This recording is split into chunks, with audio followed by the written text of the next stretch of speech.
A woman leaves nearly $4,000 in cash on this banister, walks back towards her apartment. Then she realizes that she left it, returns in less than 30 seconds, and it was gone. When the bus driver activates these red stoplights, these cameras that are angled at 180 degrees can capture offenders at up to 5 lanes over.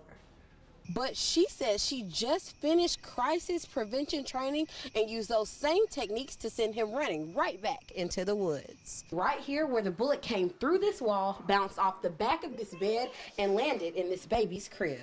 On a day that reached 90 degrees, a Fulton County mother left her 4 children in a car at a local grocery store. When the police arrived, the doors were locked and the windows rolled up. A woman was walking down this sidewalk when a tire flew off of an SUV up into the air, and when it came down, it caught her by surprise. In a heavily populated area of campus, one woman says that she was approached by a very bold man, and he chased her with a knife. Police were called to this former judge's home when the alarm system went off. Now, this locked gate kept the police out, but it didn't keep the burglars from tearing apart every inch of her home. An employee of this adult entertainment club said that she was followed home from work to her apartments in another county where a man encountered her at her door, pointed a gun at her, but what he didn't know was that she was armed with her own. Protests broke out in Metro Atlanta after the grand jury in Staten Island decided not to indict the officer in the Eric Garner case. Eric Garner was a man who died shortly after a physical altercation with police in New York. But tonight, one of those protests ended right here in the middle of this intersection. And she said as that bus approached this intersection, as she crossed Constitution Road, a student threw a brick or a decent-sized rock straight at her windshield. By Wednesday, all of these Fulton County fire units will have 4 full sets of emergency gear, including these medical masks. After the Secret Service discovered that this security officer had his weapon on the elevator with the president, he's now out of a job, but he says that he did nothing wrong. We are on scene at a triple shooting where police say that 3 people were shot, 1 person is dead, and 2 people were transported to the hospital. And police believe that this was an apparent burglary or robbery, but the neighbors around here say that things like this happen all the time. That Clayton County District Attorney investigator took to Facebook, and we got this notice to take disciplinary action where the district attorney found his comments racially derogatory. And we spoke with one woman who was one of the first to see and respond to his comments.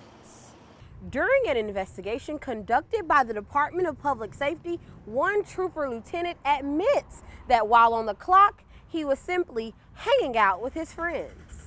Should Atlanta ban the box is a question that lawmakers will have to decide in the coming weeks.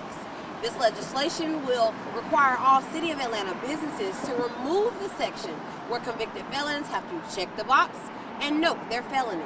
Neighbors say they heard a snap, and they believe lightning struck this tree, splitting it in half and bringing it down onto this home.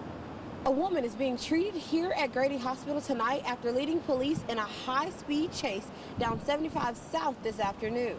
Witnesses say they saw her flying down the highway and she was bound to crash. Now, students did tell me that this protest started after an on-campus fraternity event. They marched for about an hour, then ended in the middle of this intersection with no arrests, but they say they will return tomorrow. Reporting in front of Emory University, Amber Worthy, and the family placed these balloons at the site of the accident while the police continue their investigation. Reporting in Southwest Atlanta, Amber Worthy, and the Secret Service says no comment. Reporting outside the CDC, Amber Worthy. As for his job right now, he is on a 1-day suspension with pay, but by tomorrow he will put in his letter of resignation. Reporting in Clayton County, Amber Worthy. Now, an offender could pay a fine of $300 for a citation with the county schools, but if police officer pulls them over after passing the school bus, they could pay closer to $1,000. Gwinnett has not had a tragedy involving a violator of this law, and they would like to keep it this way. Now, we spoke with multiple police sources, and they say that that officer should have walked the perimeter of this house. The Atlanta Police Department say they will look into it. Reporting in Southwest Atlanta, Amber Worthy. Now, this lieutenant did retire, and we tried to reach him multiple times, but we weren't successful. Reporting at the Georgia Department of Public Safety, Amber Worthy. The officer being treated here at Grady tonight is expected to be released soon. However, when the suspect is released, she is going to be transported to Cobb County Jail. Reporting in Southeast Atlanta at Grady Memorial Hospital, Amber Worthy. A child lost his life a year ago today in a horrible carjacking incident. And today, right behind me, the family and community are remembering the 13 years that they did have with him. The students we spoke with say that they were very happy to be alerted so quickly, and it's just another reminder to pay attention to your surroundings at all times. Reporting in Cobb County, Amber Worthy, Channel 2 Action News, Night Beat.